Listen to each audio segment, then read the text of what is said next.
helt op på 12. klasse, Søren Kjøvgaard. Han kørte i mål i 22 sekunder, og ikke noget han vil prale med. Men flot kørende af Jan Frederiksen, som virkelig avancerede i sit klassement i sin klasse. Venstre spor Toyota MR2, det er Lasse Petersen, og i højre spor Ken Christensen i BMW 3-serie 30 Cabriolet.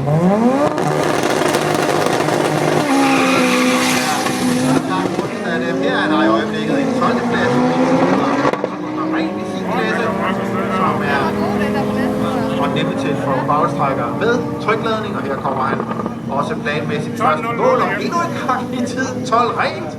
Helt utroligt, han lavede præcis den samme tid igen. 14.32 til Ken Christensen i højre spor.